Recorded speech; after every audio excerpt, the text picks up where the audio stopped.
Perkenalkan, nama saya Netania Bruce Sembiring dengan NIM 2033040200189. Nama saya Wahyu Ramadan Simanjuntak dengan NIM 2033040200487. Halo, perkenalkan nama saya Elangela Burginting dengan NIM 203304020020257. Perkenalkan, nama saya Zedidah Ferbina Rosa dengan NIM 2033040200184. Halo semuanya, perkenalkan nama saya Trince Pak Pahan dengan NIM 2033040200176. Dalam video kali ini, saya dan teman sekelompok saya akan mempresentasikan tentang penyusunan rencana bisnis dan legalitas kewirausahaan. Saya akan menjelaskan tentang bagian pendahuluan. Dalam ilmu manajemen, penyusunan rencana bisnis atau business plan merupakan bagian dari perencanaan bisnis. Hal tersebut merupakan aspek fundamental dari proses manajemen yang efektif. Perencanaan bisnis ini merupakan pekerjaan yang harus segera dilaksanakan dan menjadi komitmen bersama. Sebelum kita merencanakan bisnis ataupun rencana bisnis disusun, wirausaha terlebih dahulu melaksanakan analisis kelayakan bisnis.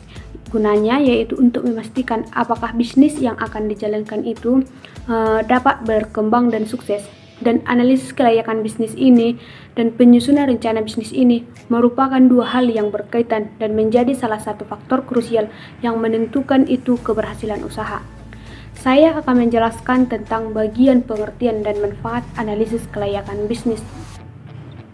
Kita tahu bahwa analisis kelayakan bisnis ini adalah suatu proses yang menentukan apakah ide bisnis wirausaha itu dapat menjadi bisnis yang sukses. Dan untuk selanjutnya yaitu tentang manfaat dari kelayakan bisnis untuk menentukan apakah ide bisnis wirausaha jika hendak direalisasikan akan menjadi bisnis yang sukses. Analisis kelayakan bisnis ini dapat kita kaji dari 4 aspek utama, yaitu yang pertama adalah analisis kelayakan produk, dan untuk bagian yang kedua yaitu tentang analisis kelayakan industri dan pasar, dan untuk bagian yang ketiga yaitu analisis organisasi, dan manfaat yang keempat yaitu tentang analisis keuangan.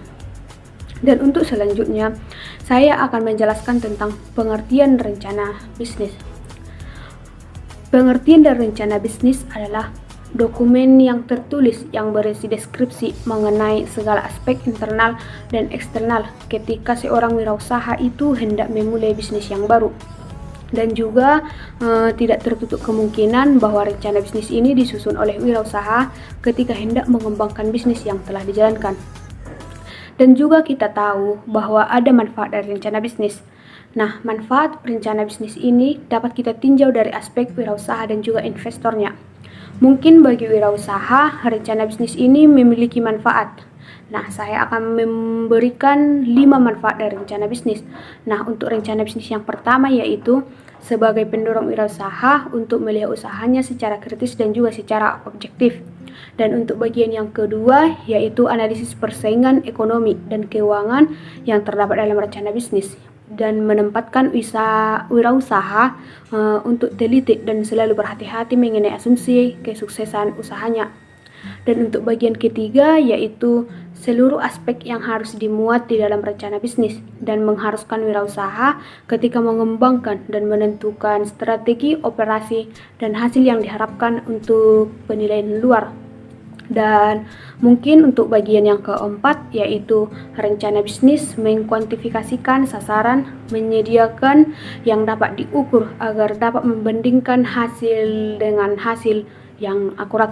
Dan untuk manfaat yang terakhir dan itu yang kelima yaitu rencana bisnis yang lengkap, yaitu untuk menyediakan wirausaha alat komunikasi untuk sumber dana dari luar. Rencana bisnis memiliki beberapa manfaat sebagai berikut.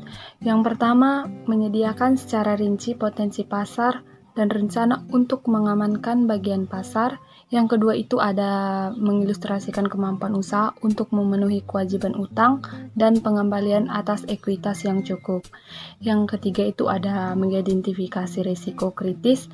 dan peristiwa krusial dengan diskusi mengenai rencana kontingensi yang menyediakan kesempatan untuk keberhasilan dalam suatu usaha. Yang keempat ada rencana bisnis. Rencana bisnis memberikan dokumen yang jelas dan lengkap kepada pemilik usaha yang memuat informasi yang dibutuhkan untuk evaluasi bisnis dan keuangan dengan menyediakan uraian yang lengkap. Yang kelima itu, bagi pemilik dana yang tidak memiliki pengetahuan terhadap wirausaha atau rencana bisnis, menyediakan panduan yang berguna untuk menilai kemampuan perencanaan dan manajerial wirausaha.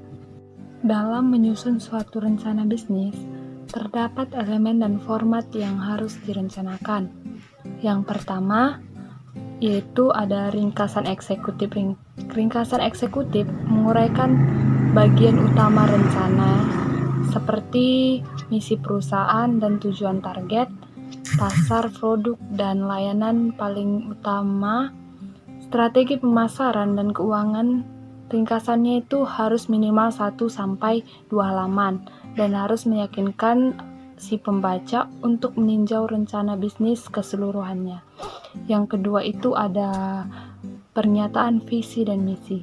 Visi dan misi adalah tujuan perusahaan di masa yang akan datang. Rencana apa yang akan dilakukan suatu perusahaan untuk mencapai visi yang akan dituju. Yang ketiga itu adalah strategi pemasaran. Langkah yang paling penting yang dapat kita lakukan sebagai pengusaha adalah untuk secara efektif pasar atau barang dan jasa yang kita miliki dapat memiliki produk terbaik di dunia. Tetapi jika tidak ada yang tahu cara strategi pemasaran suatu produk yang akan kita buat, maka bisnis yang akan kita lakukan bisa menjadi gagal.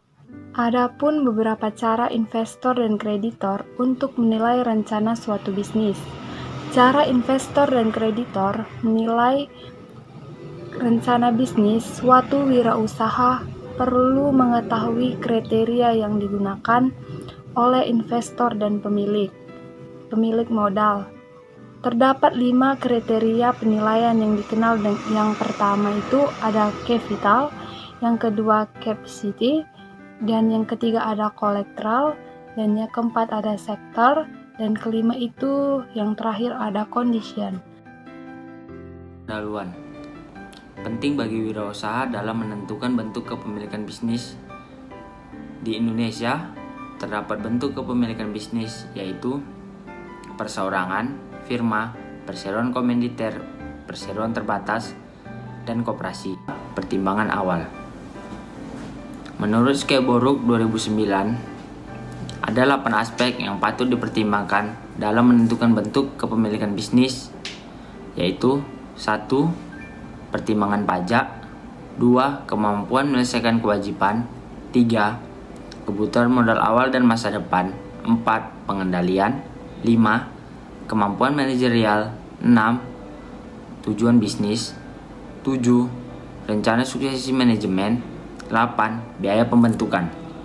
Bentuk kepemilikan bisnis di Indonesia.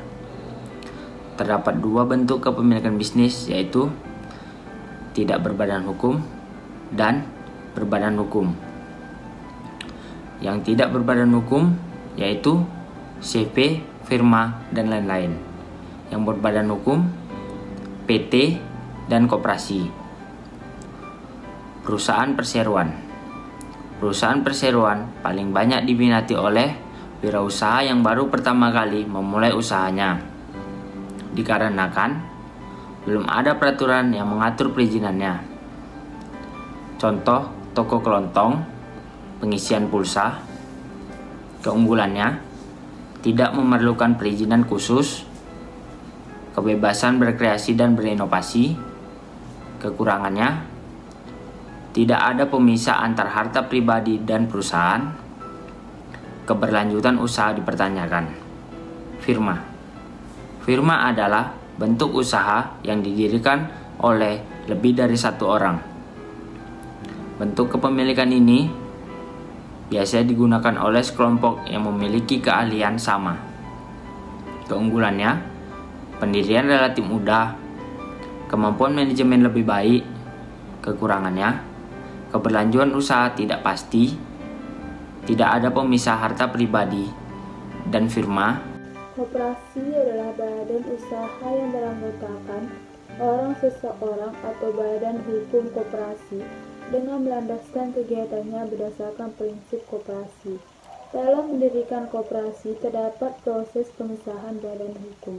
Undang-Undang Nomor 25 Tahun 1992 tentang Perkoperasian, Peraturan Pemerintah Nomor 4 Tahun 1994 tentang persyaratan dan tata cara pengesahan akta pendirian dan perubahan anggaran dasar koperasi. Peraturan Menteri Nomor 1 Tahun 2006 tentang petunjuk. Koperasi dibentuk oleh sekelompok orang atau anggota masyarakat yang mempunyai kegiatan dan kepentingan bersama. Rapat pembentukan koperasi dihadiri sekurang-kurangnya 20 orang untuk tingkat primer, dan untuk tingkat sekunder sekurang-kurangnya 3 koperasi primer. Perseroan komanditer. Menurut pasal 19 Kitab Undang-Undang Hukum Dagang, CV adalah suatu bentuk perjanjian kerjasama untuk berusaha bersama antara orang-orang yang bersedia memimpin, mengatur perusahaan dan bertanggung jawab penuh dengan kekayaan pribadinya, dengan orang-orang yang memberikan pinjaman dan tidak bersedia memimpin perusahaan, serta bertanggung jawab terbatas pada kekayaan yang diikutsertakan di dalam perusahaan tersebut. CV didirikan minimal oleh 2 orang atau lebih dengan akta pendirian oleh notaris. Para pendiri adalah warga negara Indonesia yang terdiri dari persero aktif dan persero pasif. Salah satu keunggulan CV yaitu sudah cukup untuk memenuhi persyaratan yang diminta oleh pihak bank. Misalnya dalam permohonan kredit, salah satu kekurangan CV yaitu sebagian anggota memiliki tanggung jawab tidak terbatas. Perusahaan terbatas atau yang lebih dikenal dengan nama PT adalah badan hukum yang memiliki tanggung jawab terbatas. Artinya, hanya sebatas modal yang disetorkan. Perusahaan jenis seperti ini banyak digunakan dan diminati oleh para pengusaha, terutama usaha yang memiliki modal dan kapasitas besar serta jangkauan luas. Untuk mendirikan PT diperlukan persyaratan tertentu, bahkan lebih banyak dibandingkan dengan jenis badan usaha lainnya. Persyaratan dan tata cara yang harus dipenuhi adalah: 1. Didirikan sekurangnya 2 orang. 2. Pendirian PT dituangkan dalam akte notaris. 3. Bahasa yang digunakan adalah bahasa Indonesia. 4. Mencantumkan perkataan PT dalam akte notaris.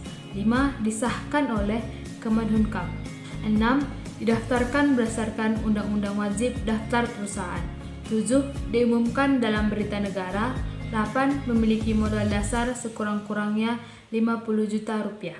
9. Modal ditempatkan sekurang-kurangnya 25% dari modal dasar. 10. Menyetor modal setor 50% dari modal ditempatkan pada saat perusahaan didirikan.